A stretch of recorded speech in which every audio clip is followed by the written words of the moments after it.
आप सभी को मेरा नमस्कार दोस्तों। मैं हूं लायर राघव पटेल। आज की इस वीडियो में आप सभी का स्वागत करता हूं। आज का जो हमारा टॉपिक है दोस्तों, वह है क्रिमिनल केस का ट्रायल, यानी आपराधिक मुकदमे की प्रक्रिया। अर्थात जब कोई व्यक्ति अपराध करता है और पुलिस एफआईआर दर्ज करने के बाद कोर्ट में चार्जशीट फाइल करती है, तो कोर्ट उसमें क्या प्रक्रिया अपनाती है, किस प्रकार उसका ट्रायल अर्थात विचारण किया जाता है।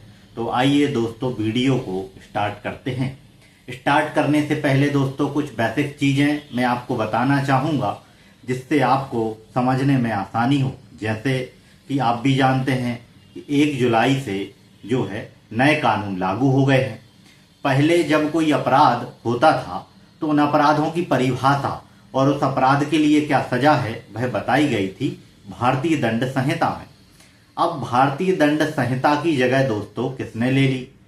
भारतीय न्याय संहिता 2023 ने। इसी प्रकार पहले क्या है, सीआरपीसी से चलती थी, इसकी जगह किसने ले ली दोस्तों? भारतीय नागरिक सुरक्षा संहिता।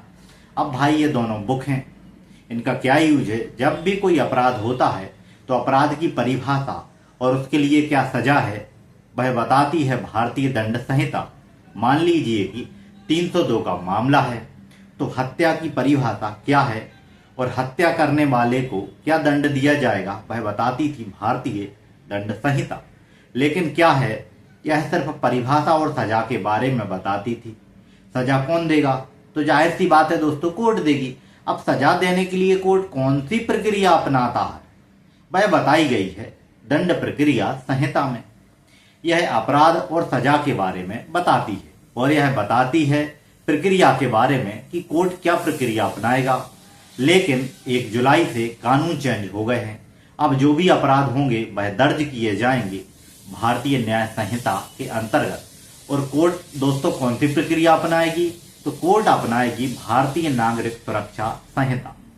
अब क्योंकि ये दोनों कानून बंद हो गए हैं, तो अब इस पूरे वीडियो में हम बात करेंगे सिर्फ भारतीय न्याय संहिता की और भारतीय नागरिक सुरक्षा संहिता की।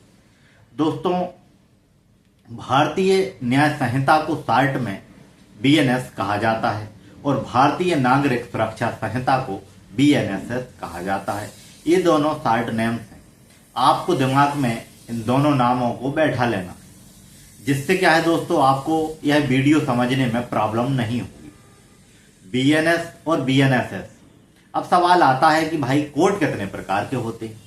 तो दोस्तों, क्रिमिनल केस में कोर्ट तो कई प्रकार के होते हैं, लेकिन यहाँ पर सिर्फ हम जो आज बात करेंगे वो 4 कोर्टों के बारे में बात करेंगे। इन्हीं 4 कोर्टों पर आपको ध्यान देना है। न्यायिक मजिस्ट्रेट प्रथम श्रेणी यानी JMFC, judicial magistrate first class की कोर्ट। इसके बाद आता है दोस्तों जिला एवं सत्र न्यायालय, जिसे डिस्ट्रिक्ट एवं सेशंस कोर्ट भी बोलते हैं। इसके बाद आती है दोस्तों हाई कोर्ट, और सबसे जो ऊपर आती है वो होती है सुप्रीम कोर्ट। अब दोस्तों यहाँ पर एक बात ध्यान रखिएगा कि भारतीय संविधान के अंतर्गत हाई कोर्ट क्या है दोस्तों, इंडिपेंडेंट है और सुप्रीम के अंडर में वह कार्य नहीं करती है। जबकि न्यायिक मजिस्ट्रेट प्रथम श्रेणी की कोर्ट और सेशन कोर्ट हाई कोर्ट के अंतर्गत आते हैं। लेकिन हाई कोर्ट क्या है, इंडिपेंडेंट है। सुप्रीम कोर्ट बस क्या है, हाई कोर्ट के फैसले को पलट सकती है, लेकिन सुप्रीम कोर्ट जो है वो हाई कोर्ट को ऑर्डर जारी नहीं कर सकती है। अब दोस्तों हाई कोर्ट को क्या है, आप ऐसा करें और ऐसा ना करें, ऐसा क्या है सुप्रीम कोर्ट कह सकती है, क्योंकि संविधान के अंतर्गत हाई कोर्ट को यह पावर है कि वह अपने क्षेत्राधिकार में न्यायपालिका से संबंधित कोई भी कार्य कर सकती है। इसके लिए वह स्वतंत्र है। तो एक क्रिमिनल केस में ये चारों कोर्ट जो है दोस्तों वो है मेन रोल प्ले करते हैं। अब यहाँ पर दोस्तों एक बात आपको ध्यान रखना है, और यहाँ पे मैं एक बात और बता दूं, जब भी किसी क्रिमिनल केस की शुरुआत होती है, भले ही वह हत्या और रेप का मामला ही क्यों ना हो, उस केस की शुरुआत हमेशा जुडिशियल मजिस्ट्रेट फर्स्ट क्लास की जो है दोस्तों कोर्ट से होती है। दोस्तों, जब भी पुलिस को अपराध की सूचना मिलती है तो उसका पहला काम होता है बीएनएस की धारा 173 के तहत एफआईआर दर्ज करना। अगर दोस्तों समय नहीं है और मौके अर्थात घटना स्थल पर पहुंचना बहुत जरूरी है, तो पुलिस सबसे पहले घटना स्थल पर जाकर हालत जो है दोस्तों काबू में करेगी। उसके बाद फिर एफआईआर दर्ज करेगी। मतलब मान लीजिए जैसे ये लोग मारने आए, इसने क्या यह खबर ही है या सूचना दी है, दो लोग मिलकर साहब मार रहे हैं, आप जल्दी आ जाओ, तो ऐसी स्थिति में पुलिस क्या है, पहले एफआईआर थोड़ी लिखेगी भाई, उसको बचाना भी तो जरूरी है। तो पुलिस क्या है, सबसे पहले पर आएगी। जैसे संज्ञेय अपराध अर्थात गंभीर अपराधों के मामले में जो है, यदि आरोपी पकड़ाया नहीं गया है तो सबसे पहले पुलिस आरोपी को ढूंढकर बीएनएसएस की धारा 35 के तहत बिना वारंट के उसे क्या है दोस्तों अरेस्ट करेगी, यानी गिरफ्तार करेगी। अर्थात जब भी कोई अपराध होगा तो पुलिस क्या है उस व्यक्ति को बीएनएसएस की धारा 35 के तहत बिना वारंट के जो है दोस्तों गिरफ्तार कर सकती है। अब दोस्तों वारंट कौन जारी करता है, हमेशा कोर्ट करती है दोस्तों। अब भाई किसी व्यक्ति की हत्या हो रही है, अब पुलिस पहले कोर्ट के पास थोड़ी जाएगी कि सर वारंट जारी कर दीजिए, उसको गिरफ्तार करना है। इतने में तो वह दोस्तों मार मूर कर भाग जाएगा। उसको तो धारा 35 में पुलिस के पास पावर है कि कोर्ट से बिना वारंट निकलवाए उस व्यक्ति को गिरफ्तार किया जा सकता है। अब दोस्तों पुलिस बीएनएसएस की धारा 49 के तहत उस आरोपी की जो है तलाशी करती है, या फिर बीएनएसएस की धारा 185 के तहत पुलिस उस स्थान की भी तलाशी करती है दोस्तों जहां पर अपराधी पकड़ा गया है। अब जैसा कि आप यहां पे देख रहे हैं कि पुलिस ने धारा 35 के तहत बिना वारंट अरेस्ट कर लिया है, क्योंकि उसने क्या किया है, हत्या कर दी है। अब दोस्तों बीएनएसएस की धारा 49 के तहत पुलिस क्या है इसकी तलाशी कर सकती है कि भाई इसने बॉडी में कोई सामान छुपाया तो नहीं है, या हथियार वगैरह है पेंट में रखा हो, पीछे छुपा लिया हो। और बीएनएसएस की धारा 185 के अंतर्गत पुलिस क्या है उस स्थान की भी दोस्तों तलाशी कर सकती है जहां पर वह व्यक्ति पकड़ाया गया है। मान लीजिए अपराधी घर में छुपा बैठा था, अब पुलिस क्या है इस पूरे घर की तलाशी कर सकती है। दोस्तों धारा 185 बीएनएसएस के तहत जो भी सामान उस आरोपी के पास होता है, सिर्फ उसके कपड़ों को छोड़कर वह सही सामान पुलिस द्वारा अपनी अभिरक्षा अर्थात कस्टडी में दोस्तों रख लिया जाता है, यानी जब्त कर लिया जाता है। और सामान की जो है जब्ती रसीद पुलिस द्वारा आरोपी को जो है दोस्तों दी जाती है। इसके बाद पुलिस बीएनएसएस की धारा 36 गा के तहत उस आरोपी की किसी भी परिचित या फिर रिश्तेदार व्यक्ति को आरोपी के गिरफ्तार होने की खबर देगी, सूचना देगी, कि मतलब उसके परिवार के सदस्य को फोन लगाकर बोल देगी, घर जाकर सूचना देगी कि भाई आपके घर के इस व्यक्ति ने अपराध किया है, उसको हमने गिरफ्तार कर लिया है। अगर जरूरी हुआ तो आरोपी के दिए गए पते पर किसी पुलिस ऑफिसर द्वारा जाकर उसके घर वालों को इत्तला की जाएगी।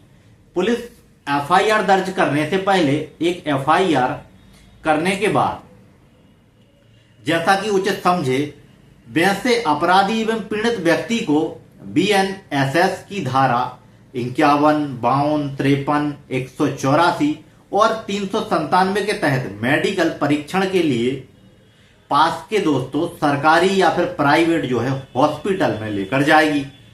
बीएनएस अर्थात भारतीय न्याय संहिता की धारा 30 के अनुसार एक डॉक्टर है जो दोस्तों घायल रोगी व्यक्ति का उसकी सहमति के बिना उसकी जीवन की रक्षा करने के लिए दोस्तों इलाज कर सकता है।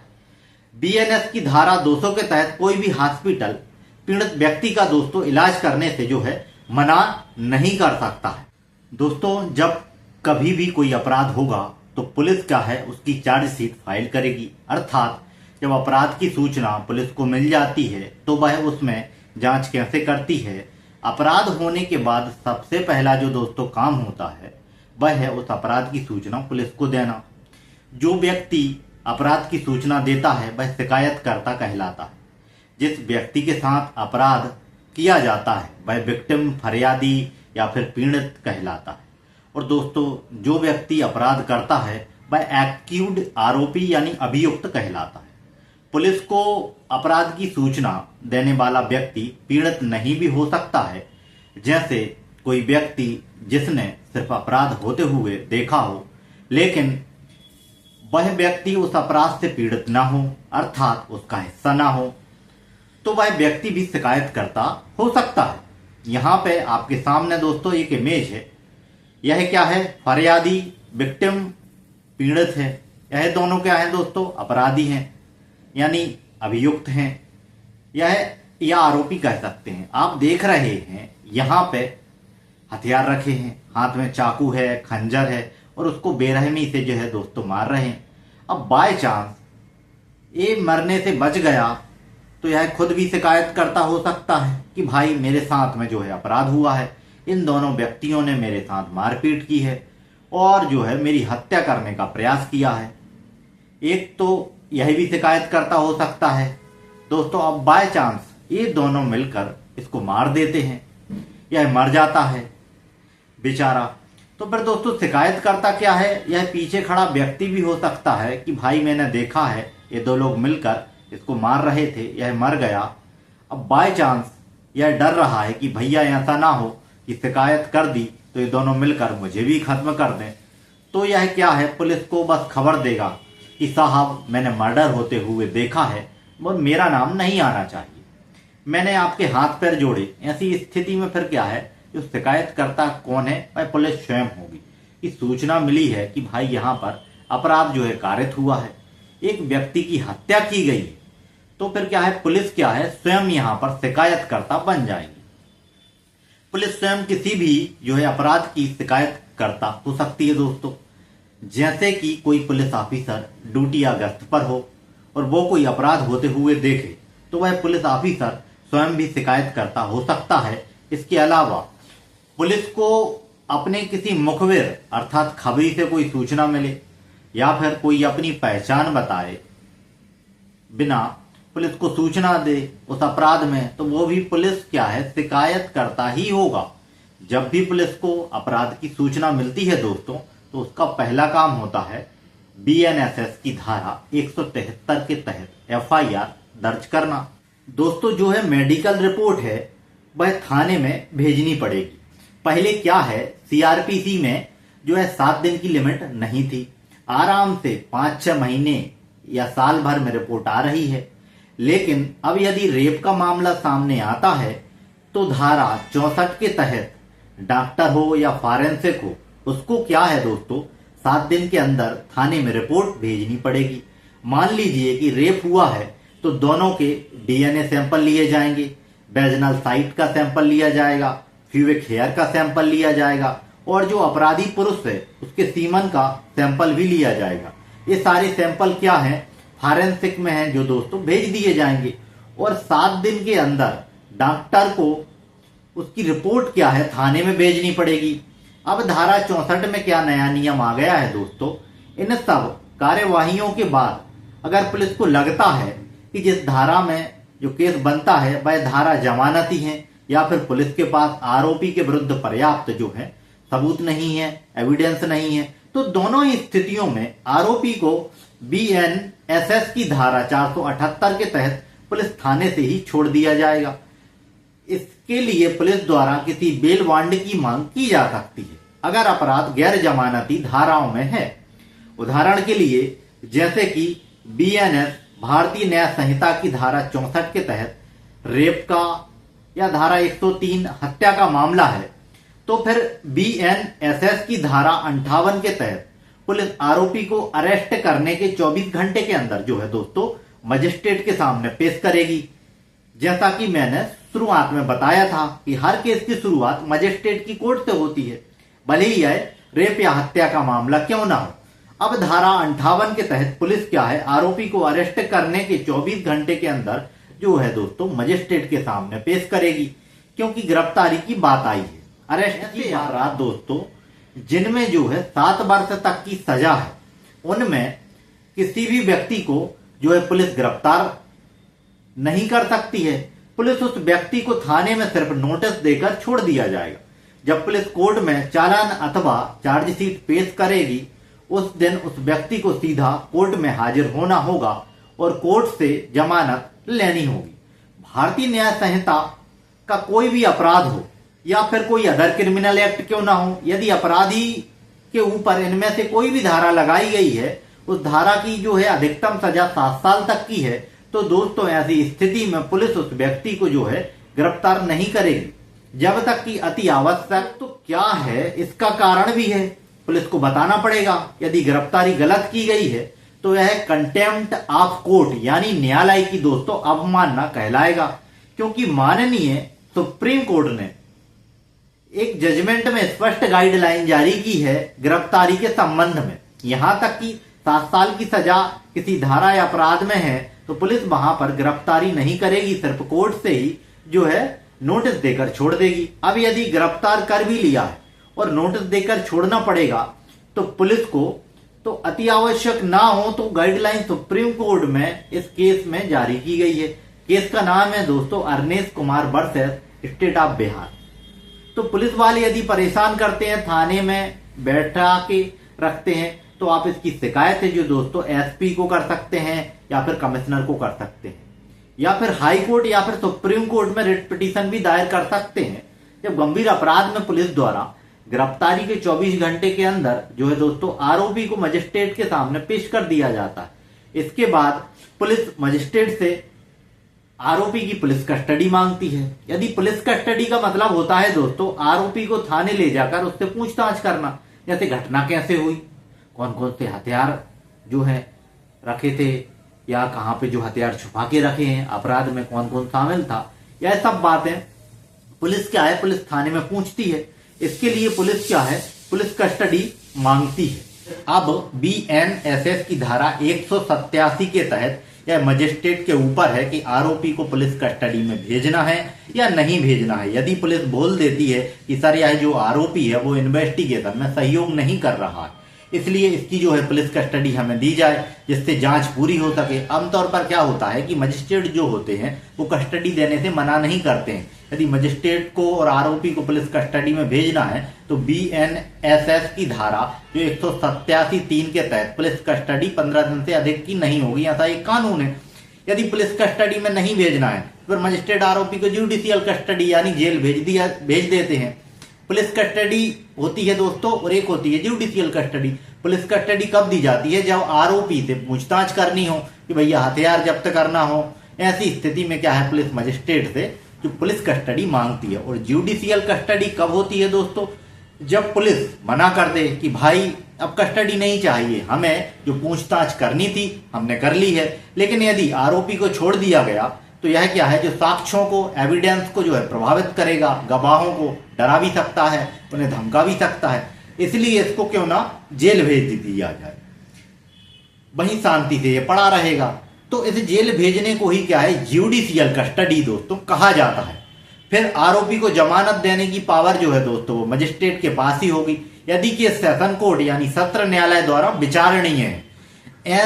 जैसा कि हत्या रेप का मामला हो तो मजिस्ट्रेट क्या है BNSS की धारा 23(2) के तहत प्रक्रिया पूरी करने के बाद केस को जो है सेशन कोर्ट के सुपुर्द कर देंगे, क्योंकि BNSS की धारा 23 के तहत मजिस्ट्रेट के पास केवल उन अपराधों का जो है विचारण करने की शक्ति है जिसमें केवल 3 वर्षों तक की सजा हो या फिर 10 लाख तक का जुर्माना हो या फिर सामुदायिक सेवा या कम्युनिटी सर्विस की जो सजा होती है।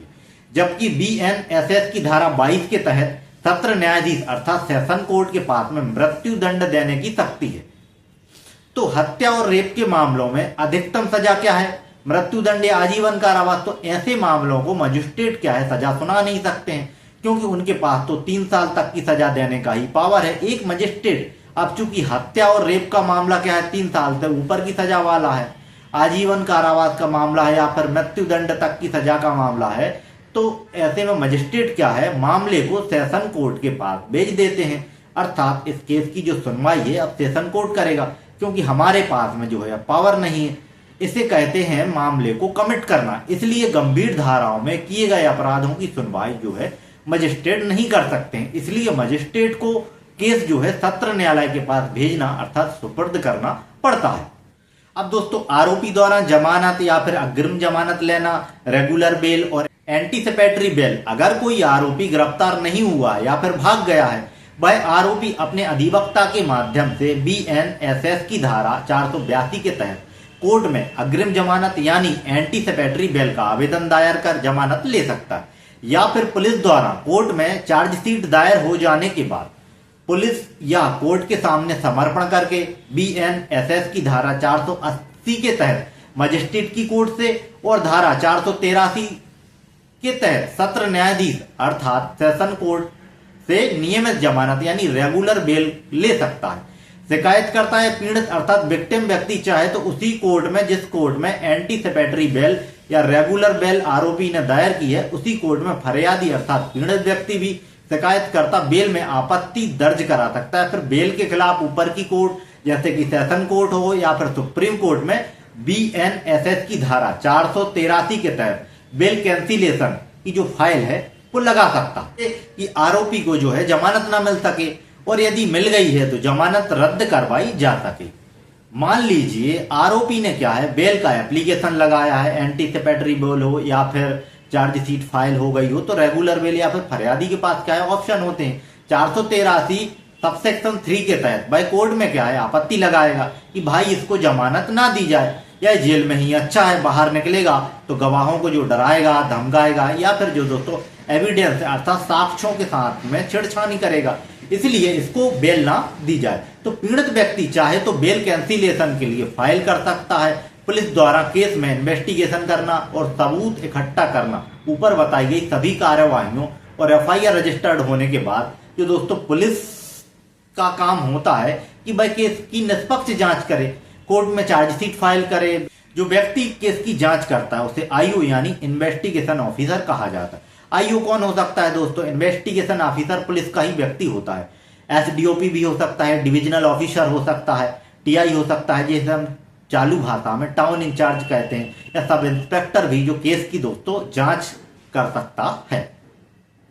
जो दोस्तों इन्वेस्टिगेशन ऑफिसर होता है वो ही आईओ कहलाता है। आईओ केस की जांच करता है, घटना की जांच का नक्शा बनाता है। मान लीजिए हत्या रेप का मामला है तो उस क्षेत्र के पटवारी को बुलाया जाएगा नक्शा बनाने के लिए। एक तो पुलिस खुद भी नक्शा बनाएगी, एक नक्शा क्या है पटवारी से भी बनवा लेगी, क्योंकि पटवारी क्या है नक्शे का एक्सपर्ट होता है। जरूरी कागजात और सबूत व्यक्तियों से या डिपार्टमेंट से ले लेती है।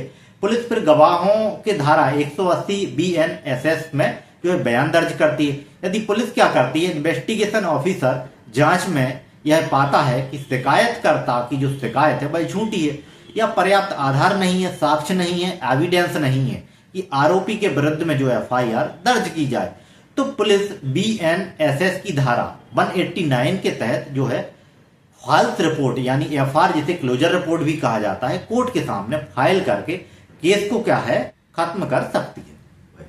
मान लीजिए कि किसी ने झूठी शिकायत कर दी, अब पुलिस जांच करती है और देखती है कि भाई अपराध जो है वो तो बन ही नहीं रहा है, यह तो झूठी रिपोर्ट है या फिर कोई सबूत ही नहीं मिल पा रहा है, ऐसा कोई आधार ही नहीं है कि आरोपी के खिलाफ जो है एफआईआर दर्ज की जाए।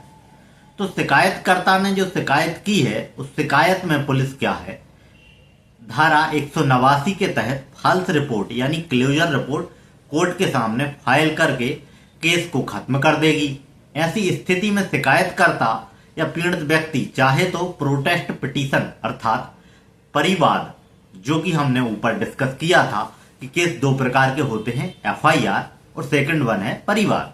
अब पुलिस ने एफआईआर दर्ज कर भी ली, लेकिन कुछ दोस्तों मटेरियल यानी कुछ सबूत हैं जो नहीं मिल रहा है, या फिर पुलिस जो है वो जानबूझकर जो है एफआईआर नहीं कर रही है, जांच नहीं कर रही है और पुलिस मिल गई है आरोपी से, इसलिए उसने क्लोजर रिपोर्ट या फॉल्स रिपोर्ट जो है पेश कर दी है।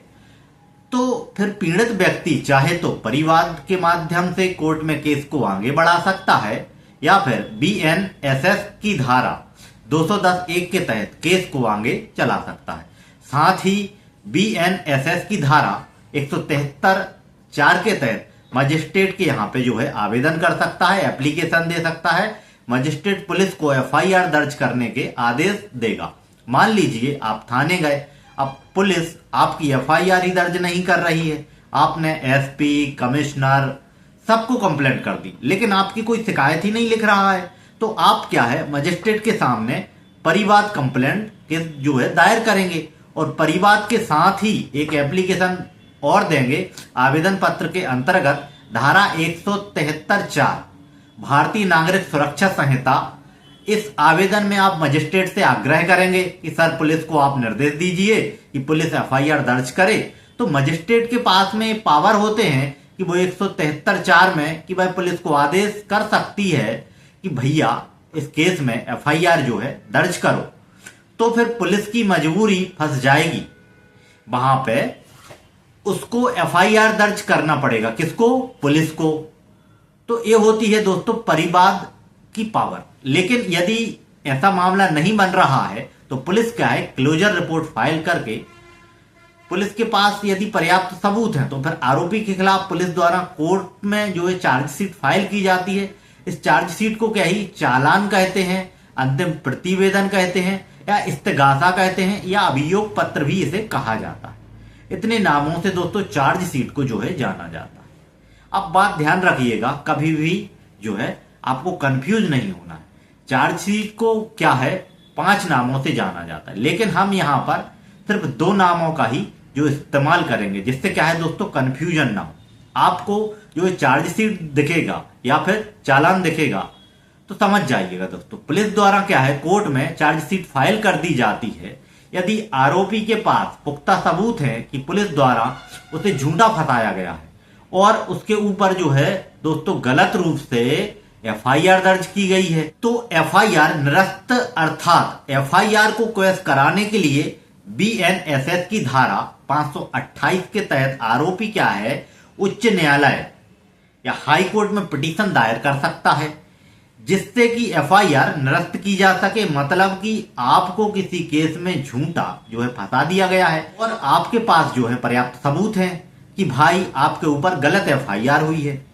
तो उस एफआईआर को निरस्त कराने के लिए आपको क्या है हाई कोर्ट के पास जाना पड़ेगा, क्योंकि एफआईआर को रद्द कराने की जो पावर है वो हाई कोर्ट के पास ही है कि भाई इस बंदे के ऊपर जो है गलत एफआईआर की गई है पुलिस ने।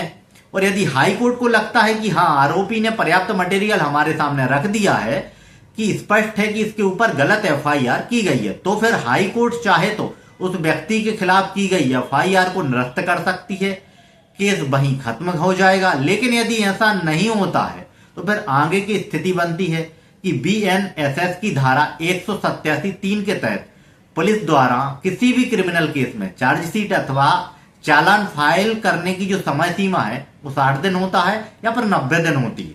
तो दोस्तों जो केस की धाराओं पर निर्भर करता है कि 60 दिन होगा कि 90 दिन होगा। जो केस बड़ी धाराओं में रजिस्टर्ड होते हैं, अर्थात मृत्यु या आजीवन कारावास या 10 वर्ष की सजा के ऊपर के होते हैं दोस्तों, ऐसे मामले में पुलिस क्या है 90 दिनों में कोर्ट में चार्जशीट फाइल कर सकती है। यदि भी अपराध जिनमें 10 वर्ष से कम की सजा है तो उन सभी धाराओं में जो है पुलिस को 60 दिन में चार्जशीट फाइल करनी होती है। यदि पुलिस समय सीमा में चार्जशीट जो है कोर्ट में दाखिल नहीं करती है तो बीएनएसएस की धारा 187 और भारतीय संविधान के अनुच्छेद 21 के तहत आरोपी को जमानत मिलने का अधिकार जो है दोस्तों प्राप्त हो जाता है। इस जमानत को ही डिफॉल्ट बेल कहा जाता है।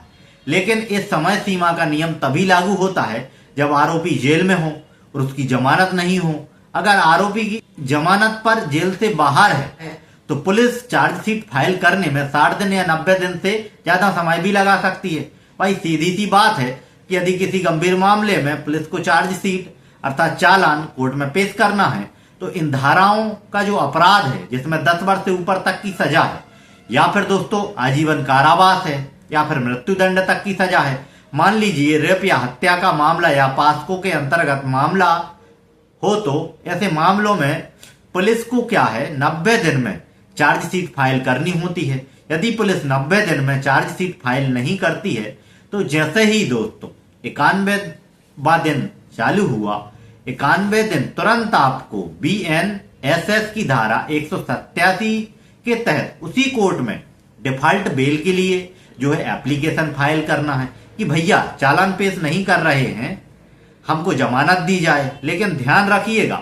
यदि 91 दिन जैसे ही कोर्ट खुली 10:30 बजे एग्जैक्ट आपको तुरंत कोर्ट पहुंच जाना है, क्योंकि आपसे पहले यदि चालान लेके पुलिस थाने से कोई पुलिस वाला पहुंच गया और उसने चालान पेश कर दिया तो फिर आपको जो है डिफॉल्ट बेल दर्ज नहीं कर पाए। वकील और पुलिस वाले की रेस लगी है। यहाँ पे 91 दिन पहले कोर्ट कौन पहुंच जाएगा? भाई, इसके कोर्ट पहुंचने से पहले आप पहुंच जाओ और डिफॉल्ट बेल की एप्लीकेशन फाइल कर दो, तो आपको डिफॉल्ट बेल जो है मिल जाएगी। लेकिन यदि पहले यह पहुंच गया पुलिस वाला चार्जशीट अथवा चालान लेकर, तो फिर डिफॉल्ट बेल आपको जो है नहीं मिल पाएगी, आप नहीं लगा पाएंगे, क्योंकि चार्जशीट फाइल कर दी उसने कोर्ट पहुंचकर। लेकिन डिफॉल्ट बेल का नियम कब लागू होगा? जब आरोपी जेल में हो। यदि जेल से बाहर है तो वो जमानत पर पहले से ही है, तो फिर पुलिस क्या है, आराम से चालान पेश करेगी, कोई जल्दबाजी नहीं है। उसे कई बार 180 दिन भी ले लेती है पुलिस चार्जशीट फाइल करने में। जैसा कि यहाँ पर लिखा भी है कि अगर आरोपी जमानत पर जेल से बाहर है तो पुलिस चार्जशीट फाइल करने में 60 दिन 90 दिन से भी ज्यादा का समय भी लग सकता है। अब भाई सवाल आता है कि चार्जशीट में कौन कौन सी जो चीजें हैं वो शामिल होती हैं। तो पुलिस द्वारा क्रिमिनल केस में जो चार्जशीट फाइल की जाती है, अर्थात चालान पेश किया जाता है, उनमें यह सभी चीजें शामिल होती हैं। पहला है दोनों पार्टियों अर्थात शिकायतकर्ता, पीड़ित और आरोपी का नाम, अपराध की सूचना की प्रकृति, पुलिस को अपराध की सूचना कैसे मिली, शिकायतकर्ता और पीड़ित की शिकायत अर्थात जो बयान उसने दिए थे, जो शिकायत उसने लिखवाई थी, पीड़ित और आरोपी की मेडिकल रिपोर्ट जो डॉक्टर भेजेंगे, थाने में एग्जामिन करने के बाद जो है आरोपी की गिरफ्तारी से संबंधित पेपर, जैसा कि उसको अरेस्ट करते हैं, फिर सामान जब्त करते हैं, जैसा कि हमने ऊपर डिस्कस किया था, जो तलाशी की थी, उन्होंने घर का जो सामान मिला था, जो गिरफ्तारी का पंचनामा बनाया गया था, ये सब चीजें क्या है, चार्जशीट में होती है। इसके बाद पुलिस थाने में जो बयान लेती है, BNSS की धारा 180 के तहत वो लगे रहेंगे। आरोपी से जब्त किया हुआ हथियार या सामान, जो भी हथियार की जब्ती की गई है या सामान जब्त किया गया है, वह भी जो है चार्जशीट के साथ घटना स्थल का नक्शा भी रहेगा, पुलिस का पटवारी का जो भी उन्होंने बनाया था, यदि अन्य कोई पेपर मिलते हैं तो वो भी रहेंगे। अब भारतीय नागरिक संहिता में एक नया नियम और आ गया है। वह नया नियम क्या है दोस्तों?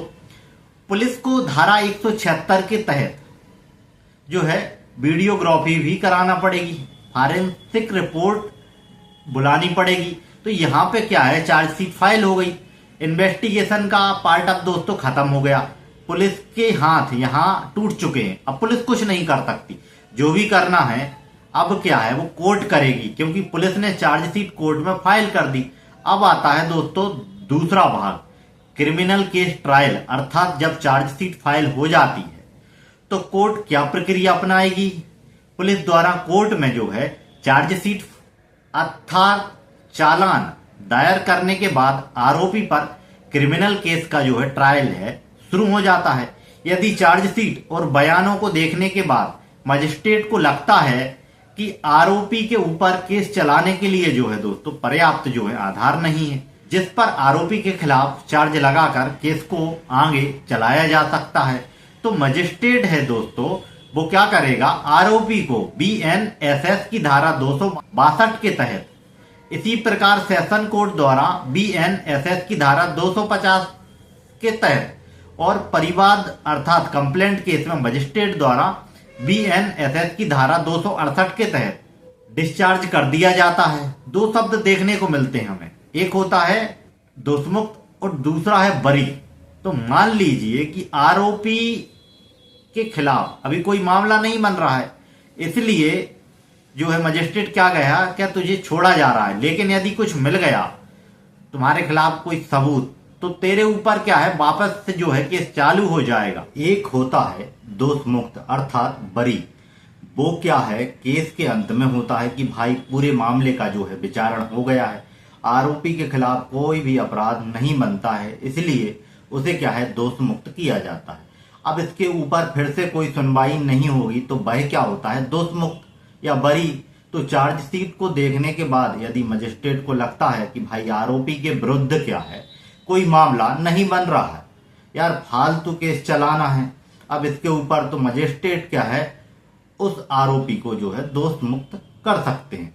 लेकिन यदि मजिस्ट्रेट को लगता है कि केस चलाने के लिए पर्याप्त आधार हैं, तो फिर आरोपी के विरुद्ध क्या है, ट्रायल शुरू किया जाता है। सबसे पहले आरोपी को या उसके अधिवक्ता को चार्जशीट अर्थात चालान की जो फोटोकॉपी है वह दी जाती है। अगर कॉपी में कोई कमी है या चार्जशीट से संबंधित कोई दस्तावेज नहीं है या नहीं दिए गए हैं, तो आरोपी के अधिवक्ता BNSS की धारा 230 के तहत कोर्ट के सामने आवेदन करके उन दस्तावेजों की कॉपी जो है कोर्ट से लेते हैं, या फिर चार्जशीट की कमियों को कोर्ट में बताकर ऑर्डर शीट पर लेखबद्ध करवाते हैं। भाई जैसे ही चार्जशीट पेश की जाएगी, उसकी एक कॉपी क्या है आरोपी को दी जाती है, उसके अधिवक्ता को दी जाती है।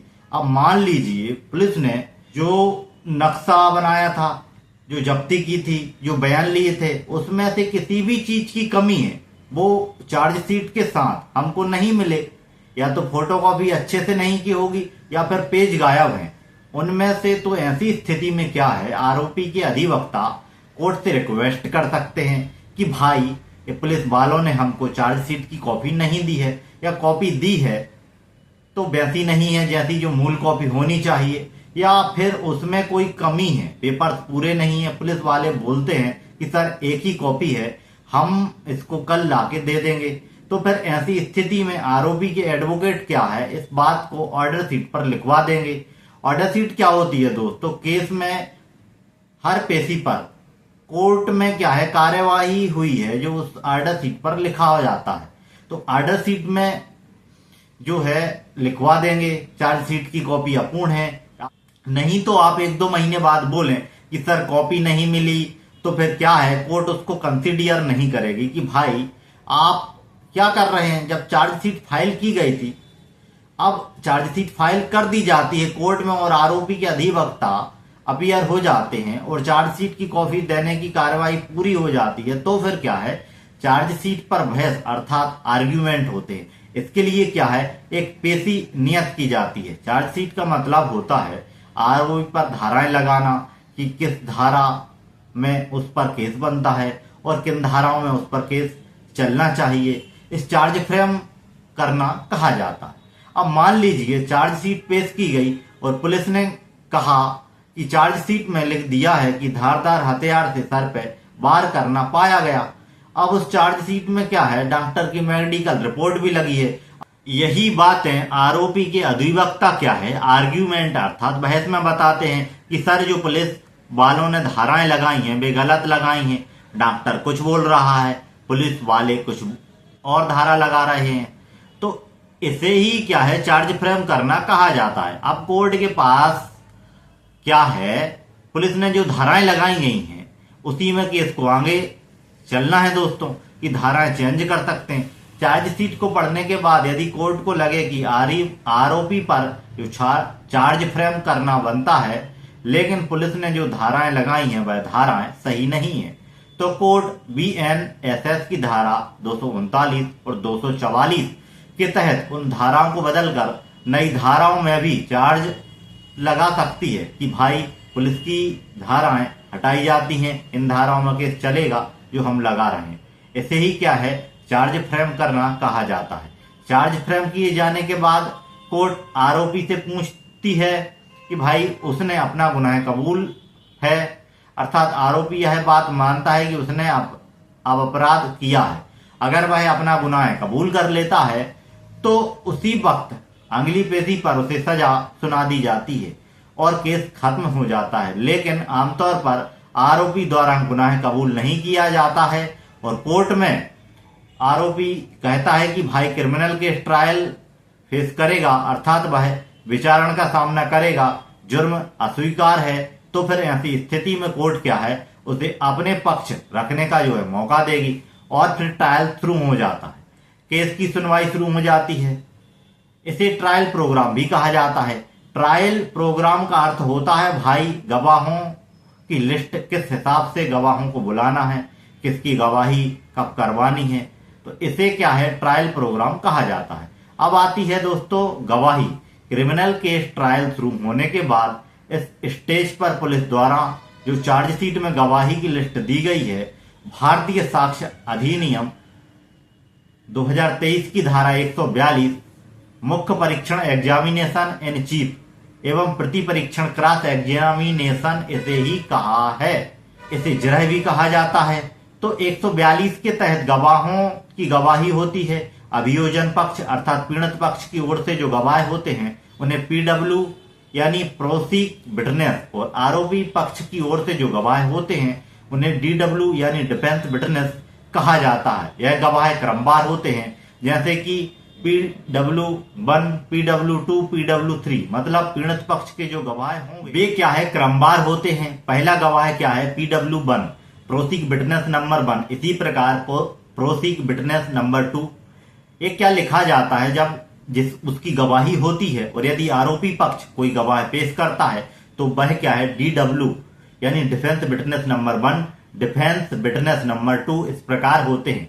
अब यदि इन गवाहों के द्वारा कुछ सबूत जो है कोर्ट में पेश किया जाता है, मान लीजिए जो गवाह हैं उनके सामने क्या है सामान जब्त किया गया था तो वे जब्ती के गवाह हो गए। मान लीजिए PW3 इसके सामने पुलिस ने क्या है आरोपी से सामान जब्त किया था और उस जब्ती की रसीद पर क्या है इसके साइन करवा लिए थे, तो उस जब्ती पत्रक भी कहा जाता है। तो PW3 क्या है जब्ती का गवाह हो गया है और जिस दस्तावेज पर जो है उसने साइन किए थे वह क्या है इसका दस्तावेज हो गया।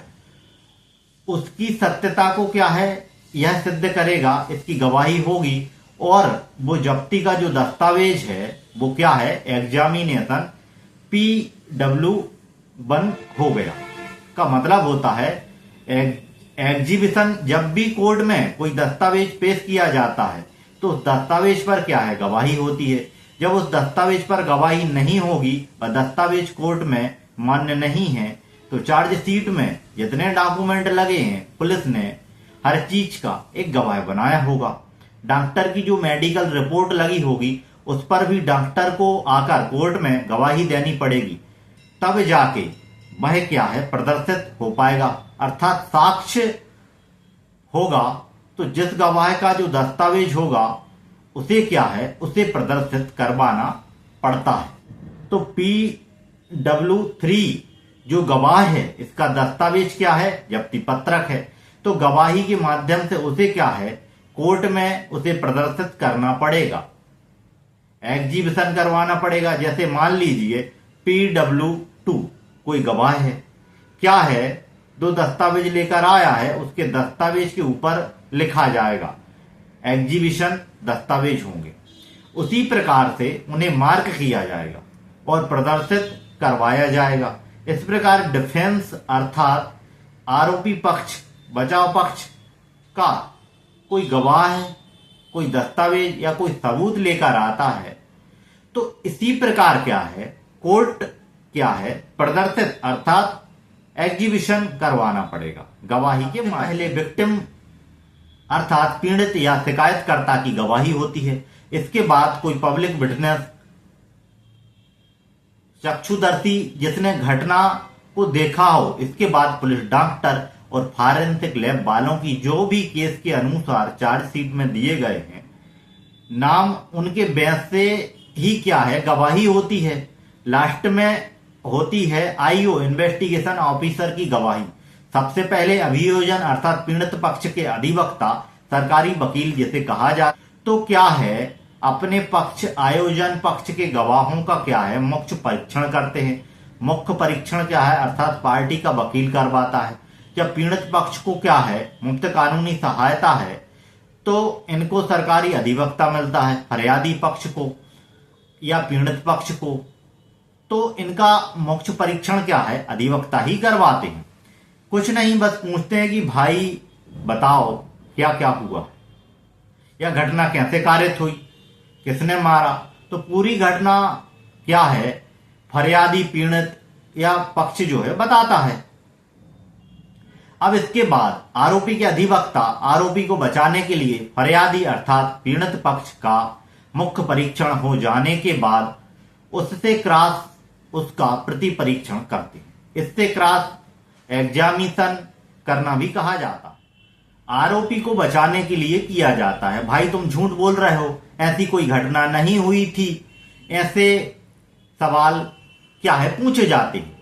गवाहों से वह सवाल कौन पूछता है? आरोपी के अधिवक्ता पूछते हैं। यहां ध्यान में रखने वाली बात है कि भारतीय साक्ष्य अधिनियम 2023 की धारा 151, 152 और 154 के तहत आरोपी अर्थात एक्यूट के अधिवक्ता आयोजन पक्ष के गवाहों से बिना आधार के कोई प्रश्न नहीं करेंगे या फिर ऐसे प्रश्न भी नहीं करेंगे जिससे कि गवाहों के चरित्र पर आंच आए या अपमानित महसूस हो। यदि आरोपी के अधिवक्ता ऐसा कोई प्रश्न कोर्ट की अनुमति के बगैर पूछते हैं तो वह न्यायालय की अवमानना यानी कंटेम्प्ट ऑफ कोर्ट कहलाएगा। मान लीजिए रेप का मामला है, धारा 64 BNS का है। फरियादियों जिसके साथ रेप की घटना कारित की गई है, अब उससे क्या है सवाल पूछते हैं कि देखिए पहले फलाना एक व्यक्ति था, आपकी उससे अच्छी मित्रता रही, आपने उसके साथ भी शारीरिक संबंध स्थापित किए, तो ऐसे सवाल क्या है लज्जा भंग करने वाले हैं। स्त्री की लज्जा पर लांछन लगाना है बिना कोई पर्याप्त आधार के, तो स्टेट फॉरवर्ड क्वेश्चन आप क्या है किसी भी पीड़ित से नहीं पूछ सकते। यह बताया गया है साक्ष्य अधिनियम 2023 की धारा 151, 152 और 154 में। ऐसा सवाल यहां पर गवाहों से नहीं पूछेंगे, नहीं तो क्या हो जाएगा कंटेम्प्ट ऑफ कोर्ट हो जाएगा। ऐसी स्थिति में वह मजिस्ट्रेट या न्यायाधीश आरोपी के अधिवक्ता की रिपोर्ट हाई कोर्ट या बार काउंसिल से कर सकते हैं। फिर आगे यदि अधिवक्ता के विरुद्ध कोई कार्यवाही करनी है तो हाई कोर्ट या बार काउंसिल करेंगे। इसलिए प्रति परीक्षण अर्थात क्रॉस एग्जामिनेशन में इन बातों का विशेष ध्यान रखना चाहिए। आप कोई बिना आधार के या चरित्रहीन क्वेश्चन ना पूछें। किसी गवाही के प्रति परीक्षण अर्थात क्रॉस एग्जामिनेशन जो होता है आरोपी के अधिवक्ता द्वारा किया जाता है। क्रिमिनल केस का सबसे अहम भाग होता है। इसी में आपके अधिवक्ता की काबिलियत देखी जाती है कि वह केस को किस तरह से अपने अनुसार मोड़ के आरोपी को बचा सकते हैं। भाई पूरा केस क्या है गवाही पर डिपेंड करता है, यह बात ध्यान रखिएगा। हत्या हो, रेप का मामला हो या पूरा केस चलता है मेडिकल रिपोर्ट पर, घटना के तथ्य पर, हर एक कड़ी मिलनी चाहिए आपस में। आप वहां पर मौजूद थे तो क्यों थे, रीजन बताओ। भाई जब घटना स्थल पर हत्या हुई आरोपी का मोबाइल उस एरिया के टावर के नेटवर्क में आ रहा था, वह क्या कर रहा था? आरोपी वहां पे रंजिश थी। भाई रंजिश क्या थी इसका खुलासा करेगी। तो हर एक कड़ी मिलती है तब जाके अपराध सिद्ध होता है। अपना काम क्या है डाउट क्रिएट करना। आरोपी के एडवोकेट का एक लाइन का कानून है कि आयोजन को अपना मामला संदेह के परे प्रमाणित करना होता है, नहीं तो संदेह का लाभ हमेशा क्या है आरोपी को मिलता। यह बात ध्यान रखिएगा। तो आरोपी के एडवोकेट का क्या काम है? संदेह डाउट क्रिएट करना अकेला और आगे बढ़ जाना। अपने डाउट अच्छे से क्रिएट कर दिया तो आप छूट जाएंगे। डाउट क्रिएट करता कौन है? आरोपी का एडवोकेट। गवाही पूरी उसके हाथ में है। गवाही अच्छे से हुई तो आरोपी बरी हो जाएगा, गवाही गलत हुई तो सजा होना तय है। यह बात ध्यान रखिएगा। अब जब फरियादी अर्थात पीड़ित पक्ष एग्जामिनेशन हो जाता है, उसकी गवाही हो जाती है और उसके बाद आरोपी पक्ष अपनी किसी गवाही को लेकर आता है, तो इस प्रकार क्या है अभियोजन पक्ष के सरकारी अधिवक्ता एसडीओपी, एजीपी आरोपी के गवाहों से क्या है गवाही करवाते हैं। मुख्य परीक्षण, प्रति परीक्षण, यदि कोई नया तथ्य या बाद में कोर्ट के सामने आती है तो भारतीय साक्ष्य अधिनियम की धारा 143(3) के तहत फिर से गवाही की जा सकती है।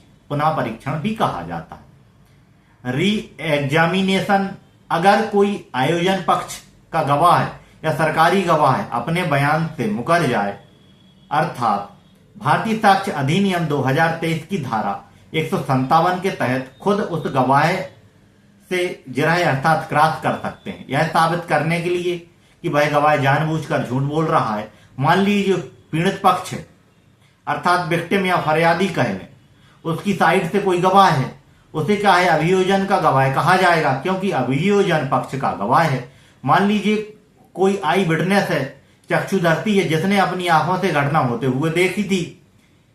अब क्या है थाने में बयान देता है कि भाई इस व्यक्ति ने मारा है, मैंने घटना होते हुए देखी थी। लेकिन जब वो कोर्ट में गवाही देने आता है तो वह क्या है पलट जाता है। हो सकता है आरोपी से मिल गया हो, कोर्ट में बोल देता है कि इस व्यक्ति को पहली बार देखा हूं, इससे पहले मैंने इसे नहीं देखा है, ना ही मैंने कोई घटना होते हुए देखी है। तो यह गवाह क्या है मुकर गया थाने में, तो इसने क्या है कबूल किया था, हाई कोर्ट में आगे बदल गया है। इसे साबित करने के लिए सरकारी वकील जो है खुद इससे क्या है प्रति परीक्षण अर्थात जिरह करते हैं। यह साबित करने के लिए कि गवाह जानबूझकर झूठ बोल रहा है। उससे पूछोगे घुमा फिरा के, भाई जब घटना हो रही थी तो आप वहां से निकल रहे थे, या जब आरोपी उसे मार रहा था तब आपने ऑफिस जा रहे थे। ऐसा घुमा फिरा के क्या क्वेश्चन पूछे जाते हैं। कहीं तो हाँ बोल देगा, एक बार हाँ बोल दिया उसने तो मतलब झूठ बोल रहा है। धारा 157 के तहत वकील खुद अपने गवाह से सवाल पूछ सकता है, यह साबित करने के लिए कि उसका गवाह जानबूझकर झूठ बोल रहा है, सामने वाली पार्टी को फायदा पहुंचाने के लिए। यदि कोई गवाह किसी प्रश्न का उत्तर देने से बच रहा है या मना कर रहा है तो कोर्ट चाहे तो भारतीय साक्ष्य अधिनियम 2023 की धारा 137 और 150 के तहत किसी भी गवाह को प्रश्न का उत्तर देने के लिए मजबूर कर सकती है। मतलब मान लीजिए कि आरोपी के वकील ने फरियादी पक्ष के किसी गवाह से कोई सवाल पूछा, अब वो उसका उत्तर नहीं दे रहा है, तो कोर्ट चाहे तो अपने विवेक से क्या है उस गवाह को मजबूर कर सकती है कि तुझे उसका उत्तर देना पड़ेगा, नहीं तो हलक में हाथ डाल के हम उत्तर ले लेंगे।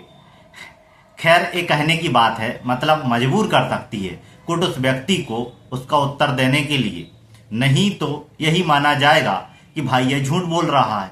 अगर कोई पीड़ित अर्थात जो रेप पीड़ित विक्टिम है उसकी किसी मजिस्ट्रेट के सामने BNSS 183 के तहत बयान दर्ज हुए, और पहले इससे 164 के बयान में कहा जाता था जो मजिस्ट्रेट के सामने होते थे रेप विक्टिम के या महिला लड़की के। अब क्या है 183 में जो बयान दर्ज होते हैं तो मजिस्ट्रेट के सामने किसी रेप विक्टिम के बयान हुए, और रेप का केस क्या है सेशन कोर्ट द्वारा विचारणीय है। तो उस मजिस्ट्रेट को ही जिसके समक्ष पीड़िता के BNSS की धारा 183 के तहत जो बयान हुए हैं, तो उस मजिस्ट्रेट को ही गवाही के लिए सेशन कोर्ट द्वारा भारतीय साक्ष्य अधिनियम 2023 की धारा 127 के तहत बुलाया जा सकता है। आयोजन पक्ष की गवाही होने के बाद आरोपी पक्ष अपने बचाव के लिए अपनी गवाही करवा सकता है, या फिर किसी और व्यक्ति की गवाही भी। इसमें वह कोई सबूत जो उसके पक्ष में हो उसको पेश करता है, या फिर किसी व्यक्ति या संस्था सरकारी या गैर सरकारी संस्था को कोर्ट द्वारा बुलवाकर पेश करवाकर अपना पक्ष रखता है। BNSS की धारा के तहत गवाही समन या वारंट भेजना आदि चीजें इलेक्ट्रॉनिक माध्यम से भी की जा सकती हैं, अर्थात वीडियो कॉल के माध्यम से भी गवाही करवाई जा सकती है। BNS की धारा के तहत या फिर सामान्य वारंट भेजना हो या फिर ईमेल व्हाट्सएप मैसेंजर के जरिए भी जो है भेज सकते हैं, क्योंकि कोर्ट के पास पावर है दोनों पक्षों पीड़ित पक्ष एवं आरोपी पक्ष की गवाही होने के बाद BNS की धारा 352 के तहत केस अंतिम बहस यानी फाइनल आर्गुमेंट में लग जाता है, जिसमें दोनों पक्ष के अधिवक्ता अपने पक्ष समर्थन की बातें कोर्ट के सामने रखते हैं। अगर बहस में समय लगता है तो फिर उसे अगली पेशी में पूरा किया जाता है। यह बहस लिखित रूप से भी की जा सकती है, जिससे अंतिम लिखित तर्क भी कहा जाता है। भाई अब गवाही क्लोज हो जाती है। इसके बाद क्या है मुलजिम बयान होते हैं। मुलजिम बयान क्या है लिखित रूप से होते हैं, अर्थात आरोपी के बयान है उसमें लिखा रहता है कि भाई यह गवाह तुम्हारे खिलाफ बोल रहा है, क्यों बोल रहा है तुम बताओ। तो इससे क्या है मुलजिम बयान कहा जाता है। अब जैसे ही गवाही और मुलजिम बयान हो जाते हैं उसके बाद क्या है अंतिम बहस यानी फाइनल जो है आर्ग्यूमेंट में केस चला जाता है। फाइनल आर्गुमेंट कौन करता है? आरोपी के अधिवक्ता और सरकारी वकील अर्थात अभियोजन के अधिवक्ता, इन दोनों के बीच बहस होती है। अभियोजन के वकील बोलते हैं कि भाई सजा की जाए, हमारे पास इतने आधार हैं, यह गवाह है, यह बोला है, पूरी घटनाओं को जोड़ा गया है, इन घटनाओं का क्रम पूरा जो है मिल रहा है, हर गवाह है खिलाफ में बोला है, इसलिए क्या है इस व्यक्ति को जो है सजा दी जाए। अब दोस्तों क्या है, आरोपी के वकील ऐसे ही आर्गुमेंट करते हैं कि एफआईआर देर से दर्ज कराई गई, पुलिस के सामने जो बयान हुए थे वह अलग हैं, कोर्ट में जो बयान दिए गए वह अलग हैं, फलाने गवाहों ने अभियोजन की कहानी का कोई समर्थन नहीं किया, इतने गवाह हैं जो प्रमाणित नहीं हुआ, इसलिए आरोपी को क्या है दोष मुक्त किया जाए। तो क्या है, एक शार्ट रूप में मैंने आपको बताया आर्गुमेंट कैसे होते हैं। ये आर्गुमेंट आप चाहें तो क्या है लिखित रूप में भी दे सकते हैं। लिखित रूप में देने का क्या फायदा होता है, या फाइनल रिकॉर्ड बन जाते। जैसे न्यायाधीश कोई बात नहीं सुन पाए हों या नोट ना कर पाए हों आपके बहस की, क्योंकि आप तो वहां पे कंटिन्यू बोलते हैं उनके सामने, तो मेन चीजें क्या है नोट कर लेते हैं। लेकिन यदि आप वही आर्गुमेंट लिखित रूप से देते हैं तो क्या है फाइल का हिस्सा भी बन जाते हैं, ऑन रिकॉर्ड हो जाते हैं, और फिर मजिस्ट्रेट या न्यायाधीश क्या है उसे आराम से पढ़ सकते हैं बैठकर, तो उसका बहुत फायदा मिलता है। अंतिम बहस कहा जाता है। तो फाइनल आर्गुमेंट जो क्या है लिखित रूप से भी होते हैं। जब फाइनल आर्गुमेंट हो जाते हैं इसके बाद केस क्या है जजमेंट की स्टेज पर आ जाता है, अर्थात निर्णय की स्थिति में केस बहस पूरी होने के बाद बीएनएसएस की धारा 392 और 393 के तहत कोर्ट द्वारा जजमेंट अर्थात निर्णय दिया जाता है। अगर आरोपी को बरी अर्थात दोष मुक्त कर दिया जाता है, नहीं तो फिर उससे क्या है सजा सुनाई जाती है। दोषी को सजा सुनाने की तारीख नियत की जाती है। मान लीजिए कि मजिस्ट्रेट को किसी केस में सजा देनी है और उन्हें लग रहा है कि यार 3 साल की सजा से ऊपर सजा देनी चाहिए, क्योंकि मेरे पास 3 साल तक की सजा देने का प्रावधान है, तो इसके ऊपर तो मैं नहीं दे सकता। एक काम करता हूं कि मामला क्या है चीफ जुडिशियल मजिस्ट्रेट यानी सीजीएम के पास फॉरवर्ड कर देता हूं, फिर सजा के बिंदुवार और लेटर जारी करेगा। मजिस्ट्रेट एक सीजीएम को जुडिशियल क्या है 7 साल तक की सजा दे सकता है।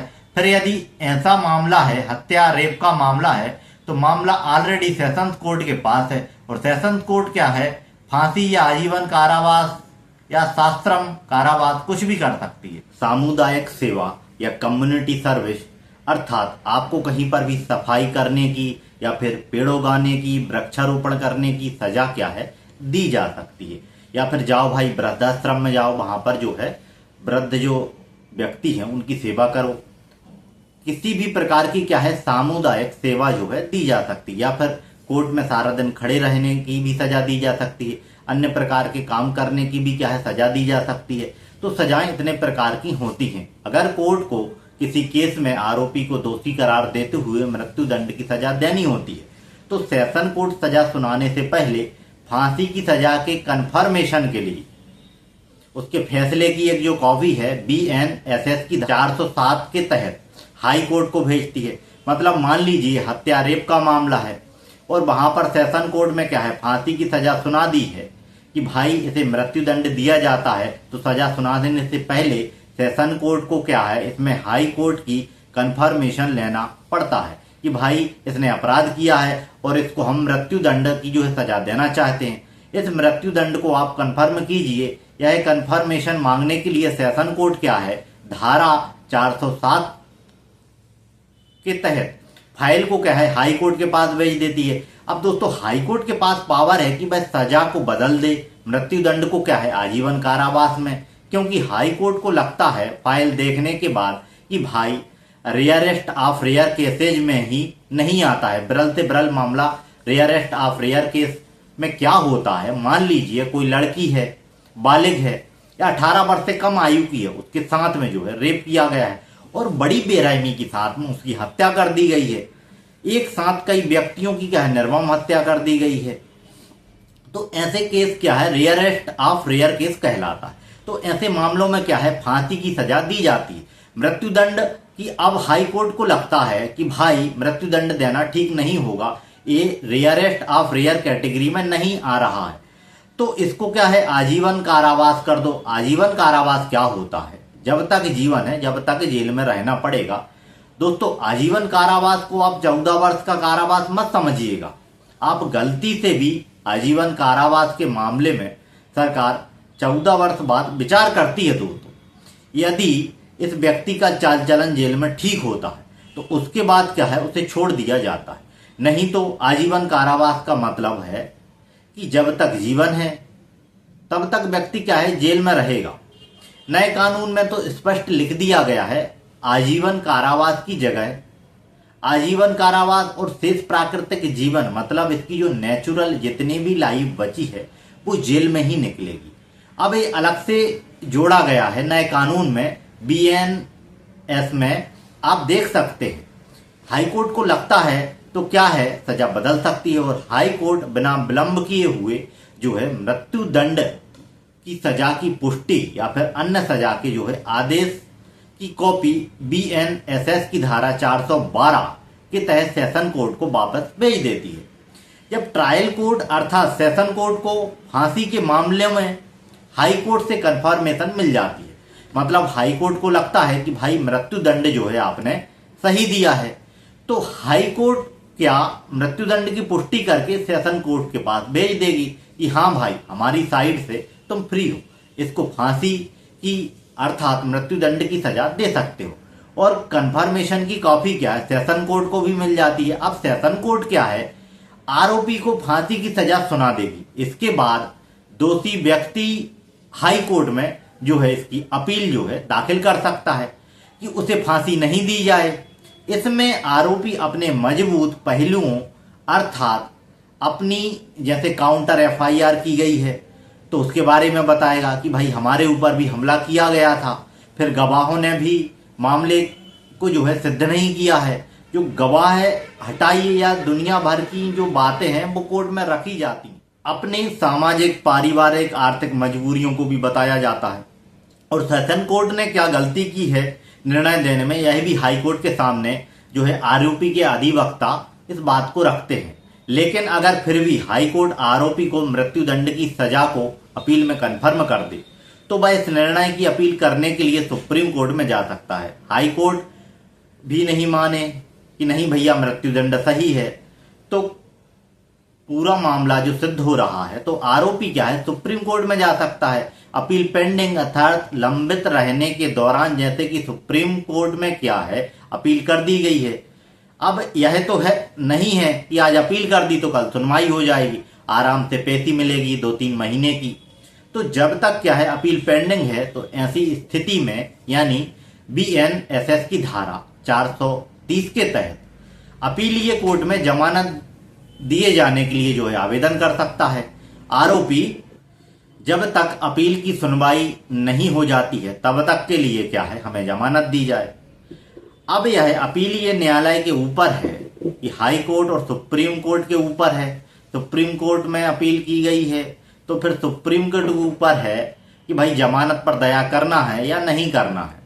फांसी की सजा अर्थात मृत्युदंड की सजा दी गई है तो BNSS की धारा 455 के तहत अपील का निर्णय आने तक उसकी फांसी जो है रोक दी जाएगी। मतलब जब तक सुप्रीम कोर्ट अपील पर विचार ना कर ले तब तक उस व्यक्ति अर्थात आरोपी को फांसी की सजा नहीं दी जाएगी। सुप्रीम कोर्ट से भी अपील खारिज हो जाए अर्थात सुप्रीम कोर्ट मृत्युदंड की सजा को बरकरार रखे तो क्या है ट्रायल कोर्ट अर्थात सेशन कोर्ट उसकी मृत्युदंड की सजा को कन्फर्म अर्थात उसकी पुष्टि कर देती है।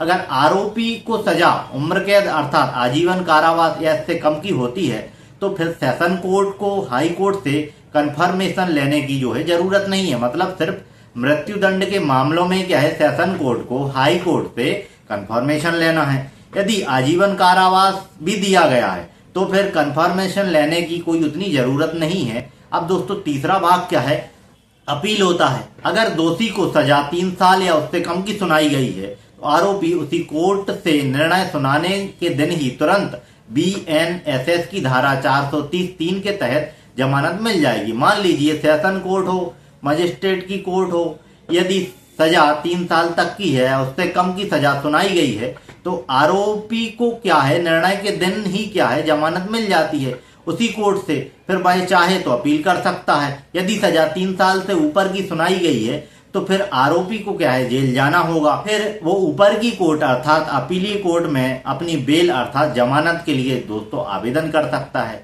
यदि मौत की सजा दी गई है आरोपी को, तो परिसीमा अधिनियम यानी लिमिटेशन एक्ट या फिर कहें तो मर्यादा अधिनियम यानी आर्टिकल 115 के तहत आरोपी के पास में जो है दोस्तों 30 दिन का समय होता है अपील करने के लिए, जिस दिन उसे मौत की सजा सुनाई गई थी।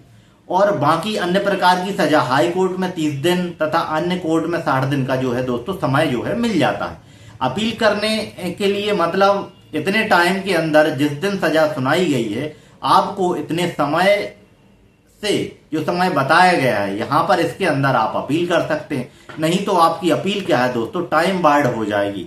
इसी प्रकार मौत की सजा में परिसीमा अधिनियम यानी आर्टिकल 133 के तहत सुप्रीम कोर्ट में स्पेशल लीव पिटीशन जो दायर करने की समय सीमा 60 दिन की होती है, अन्य धाराओं में जो है 90 दिन की होती है।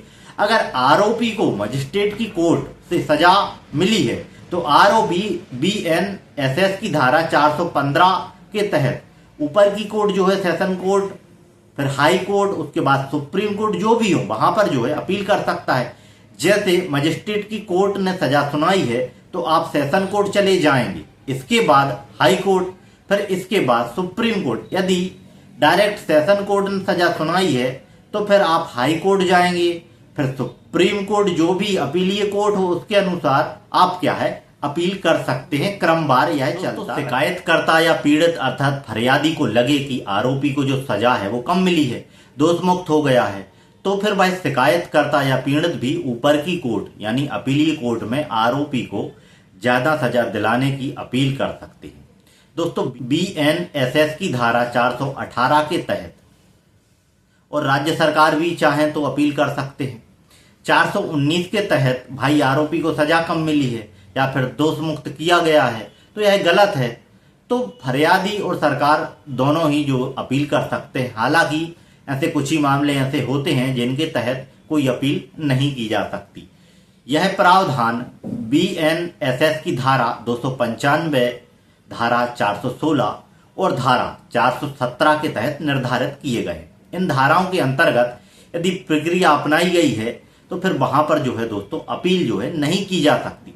अब यहाँ पर एक बात ध्यान रखिएगा, यदि आरोपी को मौत की सजा सुनाई गई है तो वहां पर क्या है दया याचिका या मर्सी पिटीशन दायर करना।